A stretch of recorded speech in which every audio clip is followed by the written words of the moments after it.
Hola, buenas tardes, bienvenidos a la librería. Da gusto ver cara. También da muchísimo más gusto ver a caras desconocidas, porque así os unís a la familia de la librería.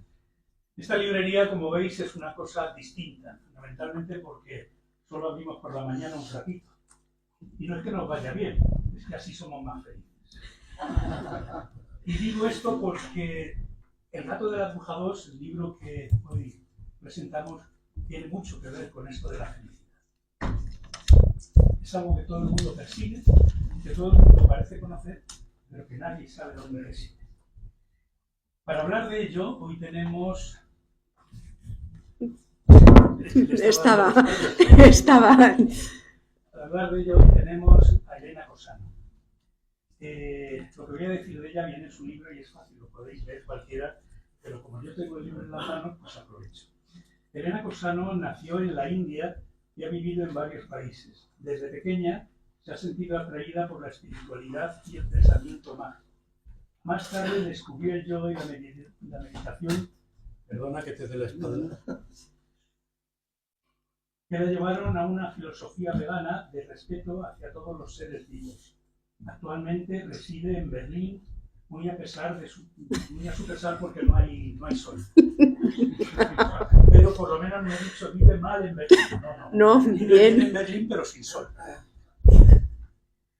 Es autora de libros como Cándida Diplomática, Almas Brujas, Teresa la Mujer, La Diva Mariposa y, lógicamente, El gato de la bruja, el número 1, que estará en reedición dentro de poco, con esta portada y las ilustraciones nuevas de este señor, que es Fernando Corella. Me pongo aquí para no tapar. Fernando Corella nació en Madrid, muy a su pesar, eso sí, porque no puede decir que ha visitado muchos países. Publicó sus viñetas en el diario Ya y colabora en diversos medios. Primer premio del Campeonato de España de Humor Gráfico en 1996, otorgado por el jurado profesional presidido por don Antonio Mingote. Es miembro fundador de Asumes, la Asociación del Humorismo Español, y autor de la colección de cuentos Así nació. Desde 2016 publica anualmente Los Chispazos de Corella, que se los editamos nosotros, están todos por ahí. Es un anuario donde reproduce con su sentido del humor una noticia publicada en un periódico nacional. La madrina de este acto es Isabel Camblor. Me lo ha dado muy resumido, es escritora. Con eso lo dice todo. Ha publicado 5 libros. Una de sus publicaciones pertenece al Grupo Planeta y además tiene bastantes premios. No ha sabido decirme cuántos, pero sobre todo ella destaca el premio Barbastro. Y actualmente se dedica o se define como profesora de escritura creativa. Bueno, con todos estos víveres yo creo que tenemos una magnífica cesta, así que vamos a dejar a ellos que nos cuenten. Vuelvo a repetir, muchísimas gracias por todo.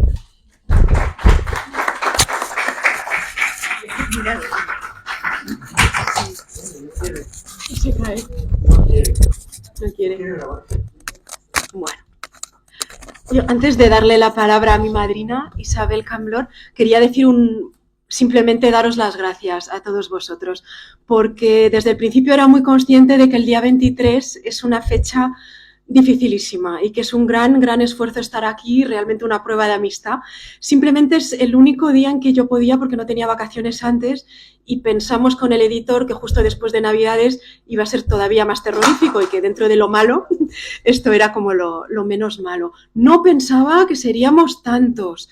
Es maravilloso ver aquí familia, amigos de la infancia, compañeros de Berlín, compañeros escritores, compañeros diplomáticos. Realmente me siento muy arropada y para mí es pues un motivo de celebración. Estoy muy feliz de estar aquí. Muchísimas gracias a todos vosotros. Y le paso la palabra a mi madrina, Isabel Camblor, que es una gran escritora, como ya han dicho, y que tiene una particularidad, es que desde el 2011 que nos conocimos, hemos estado siguiendo cada una la carrera de la otra y apoyándonos, escribiéndonos pues críticas, reseñas, etcétera, cada una yendo a las presentaciones de la otra, y al final somos una especie de dúo dinámico, no sé muy bien cómo llamarlo. Eso nos consideran, ¿eh? Siempre hay puntitas. Bueno, pues aquí estamos con la nueva entrega del gato de la bruja, que no sé, no es necesario haber leído el primero, pero es interesante, se puede leer perfectamente pero es interesante el primero porque hay una evolución en el trayecto de Trasto. Bueno, Trasto y Cassandra son dos personajes entrañables que va a utilizar Elena pues para dibujar una enorme metáfora. Realmente es un reflejo mediante sus símbolos. Es muy... yo hablaría no de realismo mágico, pero de simbolismo mágico, y consigue ese reflejo con nuestras experiencias. Estamos leyendo las aventuras del gatito Trasto y de repente vemos el reflejo de nuestras experiencias, de las cosas que vamos encontrando, buscando y encontrando, y para mí es una de las cosas que más me llama la atención, ¿no? Ella ha construido esa metáfora y para ello ha mezclado elementos del cuento tradicional. Vamos a encontrarnos con personajes, con princesas, con gnomos, que ya los encontrábamos en el primero. Vamos a encontrarnos, bueno, vamos a ir viendo, ¿no? El caso es que, bueno, pues ella cuestionó mucho, y a mí me gustó mucho en este libro, en el primero. Es interesante leer los dos. Cuestionó mucho algunas cosas que la gente no se atreve a cuestionarlas con seguridad, como hizo ella, que fue, por ejemplo, a mí me gustó mucho el amor romántico. Entre las muchas cosas que tú cuestionabas, a veces un poco difícil de encontrarlas, pero el amor romántico que tú describiste en el primer libro, mediante el amor apasionado de los papás del gatito, ¿no? de Trasto, y bueno, quisiste cuestionar el hecho de que sí, hubo una gran aventura, una gran magia, mucho amor, pero tenía su fecha de caducidad y hubo una despedida que no fue nada dramática y dejó que todo fluyera. Es una forma de amor bellísimo para mí, que tiene su fecha, pero sigue fluyendo, ¿no? Y bueno, a mí me parece que es... Ahora llegamos aquí, a nuestro gato de la Bruja 2, la segunda entrega, donde nuestro Trasto va a seguir aprendiendo. Sí es verdad que Elena había cuestionado muchas cosas, además de lo del amor romántico. Ahora cuestiona algo muy, muy novedoso. Para ello mezcla elementos ya, como hemos dicho, del cuento tradicional y de nuestra cotidianidad. Ella vive, la brujita, vive en un edificio que puede ser tan alto como es el cualquiera de Madrid, y ella vive allí y le viene a visitar su novio. Todo eso es cotidianidad, es cosa contemporánea, un asunto contemporáneo que se va viviendo, pero a la vez, ¿cómo puede ella mezclar y hacerlo también con gnomos, con árboles que hablan, con princesas que menudas princesas, ¿no? Bueno, para que se produzca el conflicto, porque claro, él había aprendido, en el primer libro, había aprendido que a través de la empatía, pues había conocido la enfermedad con la mariposa, había conocido la enfermedad, el dolor, y había descubierto que la enfermedad no es una catástrofe, es una circunstancia, y que hay que ser empático. Eso fue lo primero que él iba descubriendo cuando era niño, gato niño. Ahora, de gato adolescente, lo va a tener un poquito más complicado, porque como todos sabemos, los adolescentes lo pasan un poco mal porque no solamente se tienen que encontrar con el mundo, con la realidad del mundo, sino también con ellos mismos, y es complicado. Bien, pues Elena retoma el amor y lo hace de una manera muy curiosa. Nos presenta a el novio que va a visitarla, entra en su piso y se encuentra con Trasto, que es de la familia, que Trasto es importantísimo. Pero bueno, es que este hombre es muy oscuro y representa el mal. Representa el mal según mi interpretación, creo que es el típico narcisista tóxico, como se diría ahora, ¿no? Entonces, bueno, pues ahí está él, sigue las directrices de Descartes. Seguir las directrices de Descartes, yo bueno, no voy a decir nada de Descartes, prefiero no decir. Pero bueno, él piensa que los animales no tienen alma, a Trasto lo trata casi como un objeto, no tienen sentimientos, no tienen emociones. Eso a Cassandra la deja, pero al pobrecito Trasto lo asusta muchísimo y entonces cuando ve que la puerta está abierta se escapa y se larga y Cassandra lo va a pasar muy mal porque se ha perdido, pero él necesita como en su pubertad gatuna aprender, y la manera de aprender es mediante el dolor, mediante el conocimiento de otras muchas criaturas, ¿no? Y estas criaturas con las que se va a encontrar son muy curiosas. Por ejemplo, bueno, antes que nada, yo quiero decir que para mí lo que ha descubierto aquí nuestro Trasto es la dualidad. En definitiva, ha descubierto muchas cosas, ha aprendido mucho, pero la dualidad de la realidad. La dualidad de la realidad nos habla de crueldad, de dolor, nos habla de amor. En este caso aparece el árbol que habla y es compasivo, es bien intencionado, representa un poco el amor y representa la bondad sencilla, mientras que luego se va encontrando otras criaturas, princesas que, oye, parece que están, pero no son lo que parecen, quizás, ¿no? Entonces él investiga en eso, pero ¿por qué el sufrimiento? ¿Por qué el mal? ¿Por qué acaba de descubrir el mal? Pero entonces descubre algo interesantísimo, esa dualidad. Realmente hay sombras y luces, no un amor, no una bondad perfecta y una maldad, que también las puede haber, pero en cada uno, en la naturaleza humana y gatuna y de todos, está esa dualidad. Y bueno, pues él descubre que realmente no existe esos extremos, ¿no? Y busca más la luz y busca más la sombra y busca entremezclarlas para conseguir aprender lo que es esa dualidad. Si algo no está de acuerdo, dime. Luego te contradigo en todo.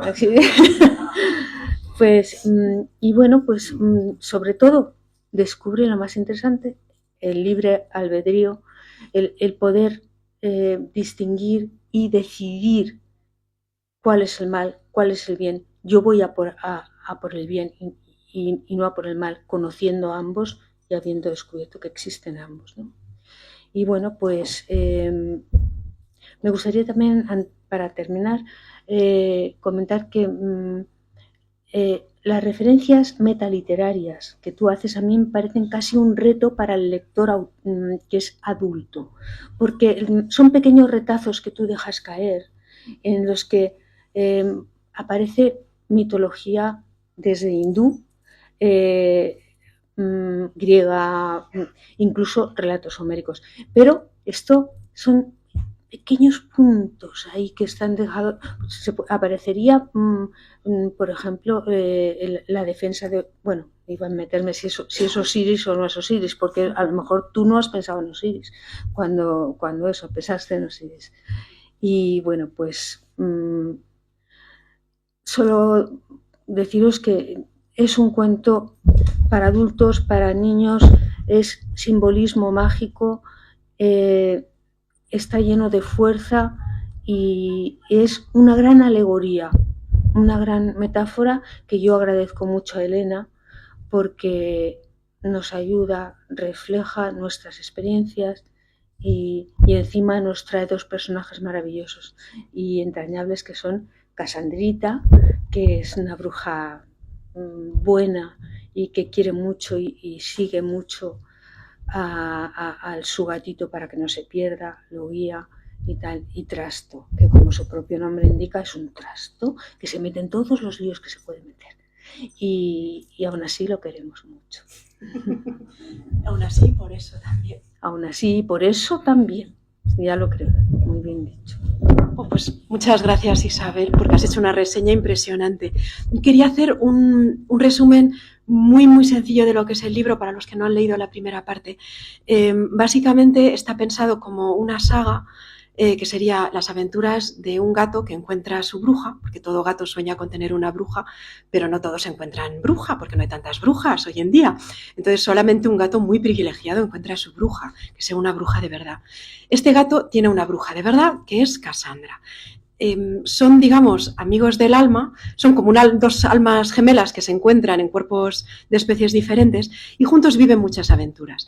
En la primera entrega lo que se narra es como el nacimiento del gatito, de dónde proviene y sus primeras aventuras de muy cachorrito. Y en la segunda entrega es como pues la adolescencia, lo que decía Isabel. Básicamente el gatito entra en la pubertad y empieza a tener unos problemas tremendos porque la pubertad, como decíamos, no es fácil para nadie. Entonces de pronto pues las relaciones con su brujita, a la que quiere supuestamente mucho, pero de pronto se ponen más tensas, hasta el punto que el gato en un momento dado se escapa.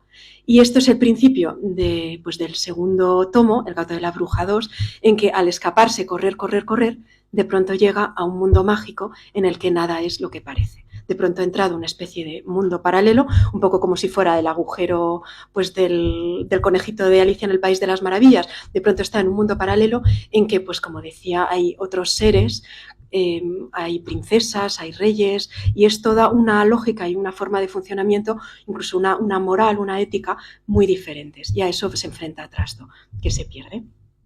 En esta segunda entrega el ilustrador ha sido Fernando Corella, que está conmigo, y ha sido, bueno, hecho una obra increíble.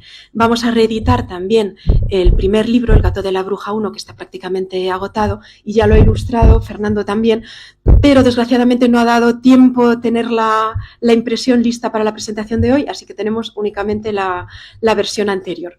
Pero yo recomiendo la lectura de ambos porque es verdad que aunque cada entrega se supone que es independiente y que se puede entender sin las entregas anteriores, pero no deja de ser un cuento también cronológico, por lo cual tiene su sentido pues ver el orden, aunque se entiende. Si alguien quiere únicamente la segunda parte, pues también se comprende.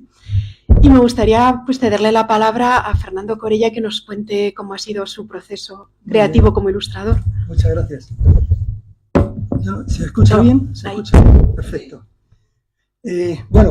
Para presentarme, porque seguramente no me conocéis nadie, o muy poquitos, me llamo Fernando Corella, soy ilustrador gráfico. Como decía Mingote, me dedico a esa profesión tan estrafalaria que es hacer humor gráfico, que es hacer monigotes divertidos y encima que te lo paguen, que no es poco, ¿no? Hago este tipo de viñetas todos los días. Esta es mi felicitación de hoy, el dibujo que he publicado hoy, la felicitación de Navidad, y hago pues caricaturas que publico diariamente y con eso, como ha dicho Ángel, pues hacemos un resumen anual. También tengo como una colección de cuentos infantiles y yo creo que en base a esto de los cuentos infantiles, pues Ángel, al que me une una gran amistad, me dijo: Fernando, me gustaría muchísimo que ilustrases el libro de Elena Cosano. Y bueno, yo no le puedo decir nunca que no. Dicen que la amistad es como las cuerdas de una guitarra, que cuando uno suena el otro vibra, ¿no? Y Ángel me ha demostrado una amistad extraordinaria, siempre está ahí. Y es como lo del bolero, ¿no? Cada vez que me dice... Cada vez que si tú me dices ven, lo dejo todo, ¿no? Pues yo lo mismo. Me dice hay que hacer esto, lo hago. Yo estaba buscando un símil para ver cómo podíamos enlazar esta presentación de hoy con una historia, ¿no? Y he buscado y he encontrado que hace 800 y pico años hubo una persona muy inteligente, muy sabia, que se llamaba Alfonso, que era el 10º y que le llamaban el sabio, que dijo que para parecer más feliz tenías que seguir estos 4 pasos, que era: leed viejos libros, quemad viejos leños, bebed viejos vinos y tened viejos amigos. Y yo creo que esta historia de Trasto, del cuento, etcétera, va muy de acuerdo con eso. Yo lo único que cambiaría viejos por grandes. En primer lugar, vamos a leer grandes libros, creo que sería el primer consejo. Segundo, curiosamente, el final de este libro, del segundo libro de Trasto, termina diciendo: Casandra encendió la chimenea, que era lo que más le gustaba a Trasto. Cuánta paz, cuánta felicidad. Es como el no va más del confort, ¿no? El final del libro. Entonces, pues ahí estaba también el quemar viejos troncos que decía Alfonso X, bebed grandes vinos, lo haremos luego, si Dios quiere, ¿no? Tomaremos un vinito, bien, y disfrutar de grandes amigos. Yo creo que quizá la infancia es uno de los lugares mágicos de nuestra vida, porque los amigos de la infancia son especiales y casi nunca se olvidan. Y hoy creo que tenemos que hablar de la amistad. Estabas diciendo tú, un 23 de diciembre, que tengamos la sala así es porque la gente te quiere mucho, porque no es fácil. Bien, pues vamos a hablar también de la amistad, que es lo que yo me encontré en el libro. Cuando yo recogí el texto de este libro, hice una primera lectura del tirón, ¿no? Y me di cuenta de que la historia son 2 seres alegres y solitarios, dice textualmente el libro, que se encuentran y encuentran lo que necesitan, que es un amor que yo diría un amor idealizado, un amor romántico entre el gato y Casandra, que es la brujita, ¿no? Y ahí me di cuenta enseguida que no era un cuento infantil, es un cuento para adultos que pueden leer los niños, pero es un cuento para adultos. Y que hay 2 entornos, uno mágico y utópico, fantástico, y otro real, agresivo, un poco gris. Esto cuenta la historia. Luego tú me corriges y me dices, eso no es así, tal y cual. Bien.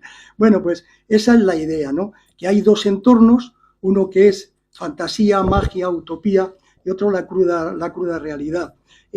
Por lo tanto, yo vi que todas las ilustraciones que tenía que hacer en el mundo mágico tenían que estar mucho más llenas de color y las de la realidad un poquito más grises. Pero no es un cuento... no es un cuento, yo diría, para niños, sino para adultos, porque hay cosas realmente muy profundas. Por ejemplo, en la página 31 se habla filosóficamente de Dios, ¿no? Y eso para un niño le cae grande, pero si lo va a leer un niño, no te preocupes que va a pasar por encima y lo que le va a gustar va a ser el resto de la historia, que es maravillosa. Bien. Luego hice una segunda lectura, pasados unos días, hice una segunda lectura decidiendo qué personajes eran para mí la referencia y qué ilustraciones podíamos hacer. Y claro, todo lo que eran los Trasto, pues es un personaje divertido, juguetón, simpático, y los animales del bosque, cuando se pierde, que es el mundo mágico, pues tenían que estar llenos de luz. Y luego hay la parte de la realidad, yo creo que no era el novio, era el ligue, ¿no? Sí, era más bien un ligue. Sí. No era un novio, que aparece, y esa parte es, pues ya veis aquí. Quedó descartado muy rápido. Quedó descartado, sí. Como veis, pues ya la imagen no es tan luminosa, es más gris, etcétera. Y como la protagonista es Elena, yo no quiero coger mucho más tiempo, quiero hablar de 2 de las ilustraciones. Una es esta, que es Elena, que es una bruja. Curiosamente se llama Elena, no sé por qué. Bueno, le has puesto un aire de familia que vamos. Y bueno, en el texto decía que llevaba un vestido con los colores del otoño, pero para mí la bruja, siendo además la reina de las mariposas, tenía que ir vestida de bruja, de negro. Luego por encima el mantón, pero negro. Bueno, entonces yo quería comentar, para mí lo más importante, lo bien que me lo he pasado haciendo las ilustraciones de este libro. Y fíjate que yo no sabía que iba a venir, pero está aquí Javier Elorrieta y quería hablar un poquito del proceso creativo. yo cuando dibujo siempre tengo música y la mayoría de las veces, de Javier, si os gusta la música francesa, os le recomiendo, es un chollo. Para los que hacéis, tenéis que desarrollar creatividad, etcétera, tenerlo de fondo es una garantía. Bueno, yo cuando hice aquella selección de los personajes yo lo que hacía era que dentro de todos los personajes que tenía el cuento, destacaba uno y ponía en la página tal el personaje cual, ¿no?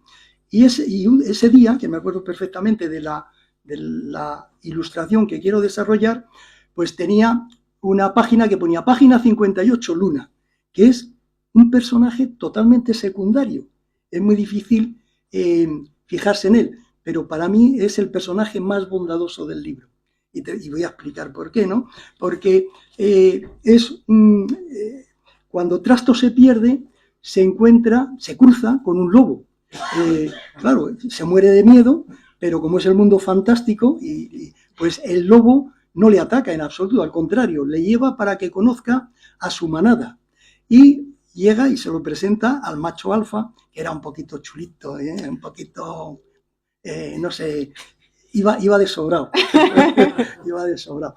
Y no le da mucha importancia, pero la hembra, que se llama Luna, acababa de tener 2 cachorros, uno de ellos había fallecido, había muerto, y ella ve en Trasto, ve un animal indefenso y enseguida se quiere hacer cargo de él y le dice, a mí me gustaría adoptarle más o menos, y el macho dice, no, es que lo he apuntado porque no tiene desperdicio.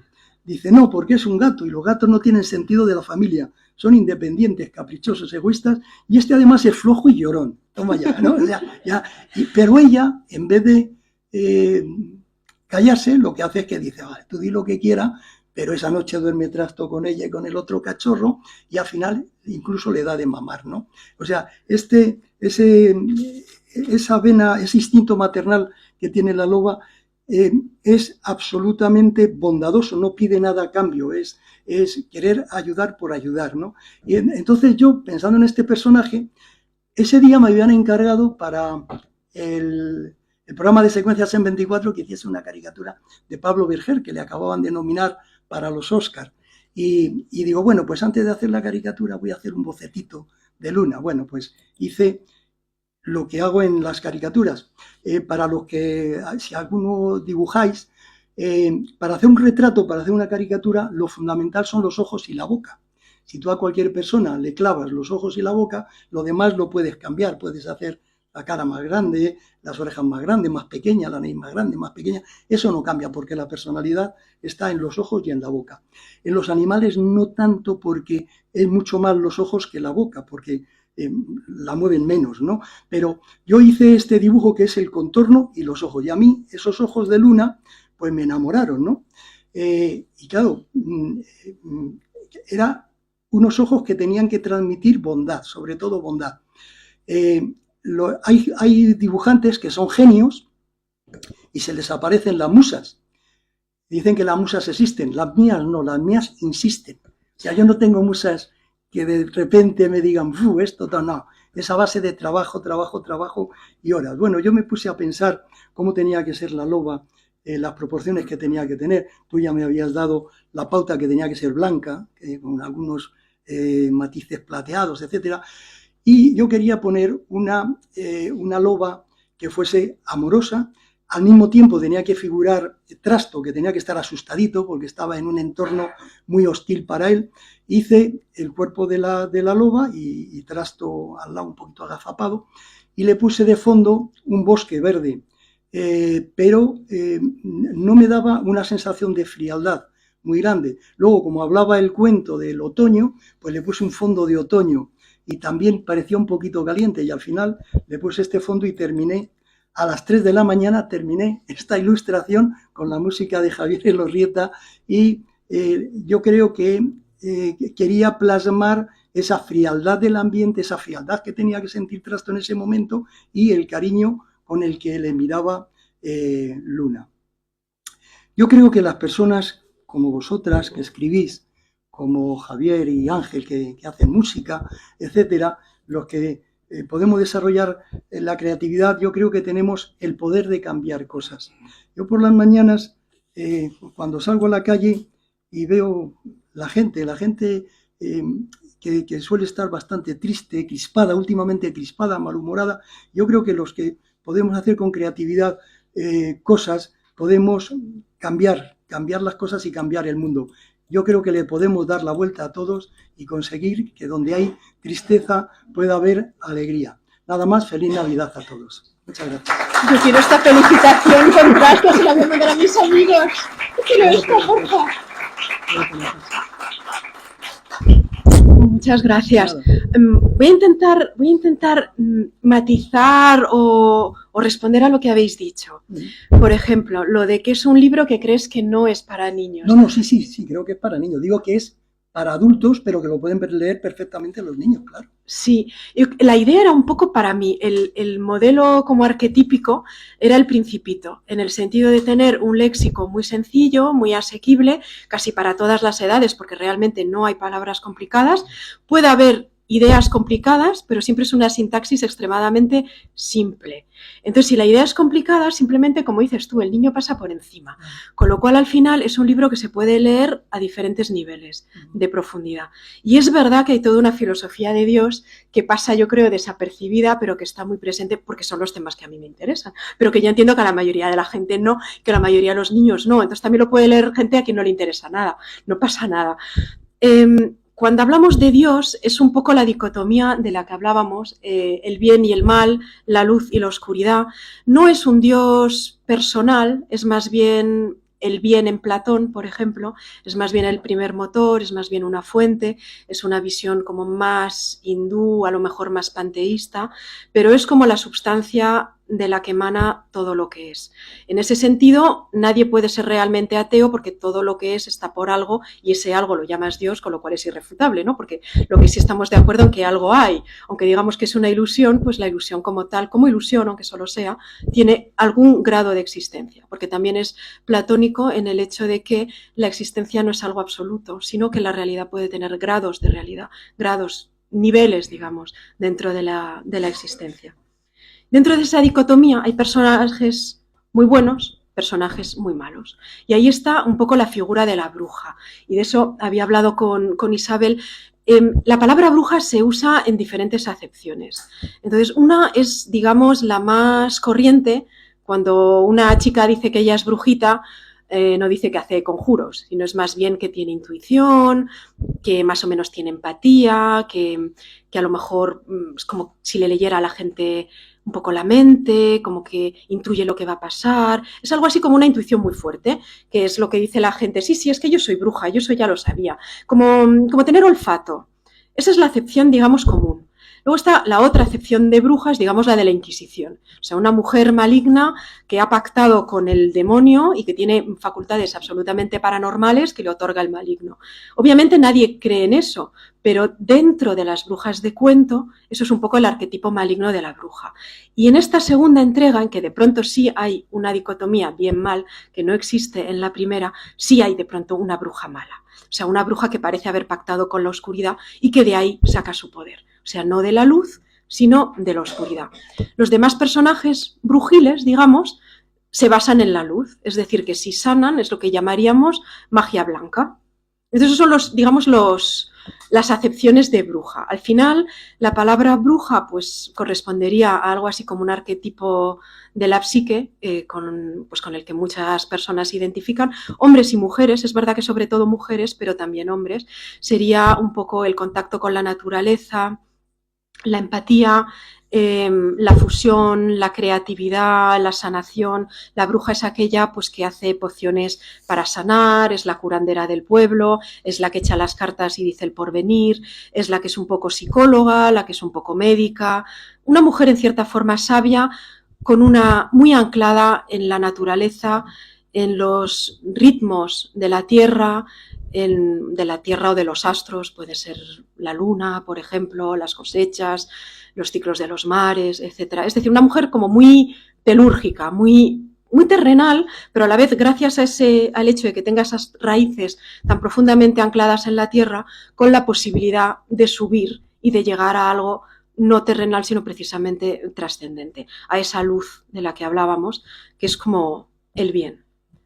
Y luego hablamos de los dos mundos. Está el mundo que es un poco el nuestro, es el mundo de la materia, es el mundo en que uno tiene una profesión para trabajar, tiene un trabajo y tiene una profesión para pagar facturas y poder vivir. Es un mundo en que hay, pues así, gestiones administrativas, se escriben emails, se pagan impuestos. Y no es ni bonito ni feo, pero es verdad que le puede faltar algo. Y eso que le falta es la dimensión, pues, del sueño, de la poesía y también de todo lo mágico. Ahí falta el mundo mágico. Es el mundo, bueno, que conoce aquí nuestro amigo Antonino Nieto, que está totalmente en ese mundo paralelo, el mundo de la belleza también, y el mundo en que las ideas tienen una existencia de por sí y tienen un poder. El hecho de ser bruja es, en cierta forma, esa facultad de poder tener un pie en cada uno de los mundos, el poder circular. Y Trasto, que es un gatito brujo, tiene también ese poder, puede estar en el mundo de la ciudad, en el cual hay coches, lluvia, novios insoportables, en fin, todas unas circunstancias bastante tremendas, o que su brujita Cassandra se tenga que ir a clase y no le haga caso el día entero y tenga que estar solo. Eso es el mundo de la ciudad. Y luego está el mundo del sueño, el mundo en que todo es posible, el mundo de los cuentos, el mundo que soñamos finalmente, y el mundo de la poesía, que es ese mundo en el que se puede realizar todo un aprendizaje mágico, porque lo posible y lo imposible no están sometidos a las mismas leyes de la casualidad que tenemos aquí en el mundo terrenal. ¿Tenías más preguntas? No. Las he dicho todas. Yo quería enfocarme un poquito, pero me parece que no sé cómo es exactamente por dónde lo estamos llevando. Me hubiera gustado hablar de un poquito de el estilo en el que tú incluyes de forma muy suave elementos metaliterarios. Me parece muy bonito, porque ese es el reto para el lector adulto. El reto para el lector adulto está en poder descubrir esas pequeñas... Yo descubrí muchas o creí descubrirlas. Sí. Y bueno, pues quería hablar un poquito de esto, pero yo no sé si va a haber tiempo. Sí, y luego que pregunten. Sí, sí, realmente hay muchísimos. Está escrito también un poco en clave. Y es, pues más que un reto, yo creo que es un juego, porque la gente pues reconoce cosas. O sea, por ejemplo, puede reconocer el agujero del árbol es realmente el agujero del conejo de Alicia en el País de las Maravillas. Luego hay pues muchos portales mágicos. Hay muchas reminiscencias literarias y es un poco un juego descubrirlas. No tiene gracia si yo digo cuáles. Vale. Pero yo me permito decir que hay relatos homéricos, sí. que hay puedes encontrar, no, relatos no hay, o sea, pero puedes encontrar alguna referencia metaliteraria en la cual yo diría que a mí esto me suena de Ítaca. ¿Sabes? Es que, claro, eso es muy personal. A lo mejor yo vi un problema entre Osiris y su hermano, pero a lo mejor con lo de las hermanas princesas, sí. Yo vi ahí algo de esto. Quizás me equivoqué, pero otro día, ¿vale? Vamos a hablar y el viaje de Ulises, en cierta forma, el regreso, porque esto es realmente intentar volver a casa. Es que es todo exactamente un periplo que es una odisea que le va transformando y le hace crecer. Es el viaje de Ulises, realmente. El viaje a Ítaca en el que se sugiere que el trayecto debe durar más, porque así se aprende más. No llegar no te preocupes en llegar al fin, a tu meta, no te preocupes. Bueno, en el caso de Ulises, el trayecto, cuando vuelve a casa está muy viejecito, pero aquí no. Porque aquí el tiempo, aquí nadie envejece, en el mundo paralelo el tiempo no va de la misma manera y estas brujas... Le quedan 5 vidas. Sí, le quedaban bastantes más y además que las brujas son como eternamente jóvenes, ellas van como madurando, van teniendo cada vez más profundidad, pero es una cuestión como de maduración y de profundidad, pero la belleza corporal, digamos, va a seguir intacta, porque están en un mundo paralelo con una conexión con la luz, que es la esencia de la existencia, que hace que no necesiten envejecer. Es como una tierra diferente. así estamos tú y yo. Sí, claro. Un montón de tiempo, durante un montón de tiempo, cuando nos presentábamos los libros y siempre íbamos con nuestro gorrito de bruja o nuestro gorrito blanco, siempre algo que fuera porque éramos brujitas, nosotras éramos brujitas buenas. Así es. ¿Alguien querría hacer preguntas? Y luego pasamos al vino. Una que es un poco curiosa, sobre todo para el ilustrador, señor ilustrador, que siempre identificamos a los gatos de las brujas con el color negro. Y es un gato naranja, y además los gatos naranjas es bien sabido que son de todos los gatos comunes europeos los que más locos están. No sé si algo tiene que ver en esto. Esto está definido totalmente por la autora, ¿eh? El libro dice cómo es el gato, ¿verdad? El color, ese, te pinto un gato negro y te mato. ¡Me matas! No, es que esto es un juego. En realidad, el gato y su bruja se parecen. Sí. Son como clones. Ambos son pelirrojos y tienen los ojos verdes y llenos de luz. Y son como... Ella es una mujer gata y él es un gato mujer. Y se trata de, aunque sean especies diferentes, uno es humano, que haya un cierto parecido. De hecho, es cómico porque cuando se le pierde el gatito, ella va a la policía y dice, ¿cómo es su gato? Y dice, pues el gato es como yo. Y claro, la policía le da la risa. Como que el gato es como usted. Sí, sí, que se parece mucho a mí. Pues... El gato Trasto es muy juguetón, pero tiene lo suyo, ¿eh? Tiene también su parte oscura, porque cuando se presenta su competencia, que es el ligue de ella, pues le sale lo peor de lo peor, que se vuelve celoso, egoísta, terrible, terrible. Pero también es que es muy malo. Es que es muy malo, a Isabel le ha caído fatal. Es que claro, si te viene un narcisista tóxico, dices, pero hay que, salgo pitando. Pero ella, antes de escucharle hablar, ya tenía lo suyo, ¿eh? Porque es adolescente, pubertad gatuna, que no la conocemos muy bien, pero ahí, claro, en celos, porque no me toca mi brujita, eso sí, hijo de celos. Julia. Pero en la portada sí en negro. Bueno, eso es una licencia. Ha sido una sombra. Es que era la silueta del gato. Eso ha sido el editor, porque es negro el gato.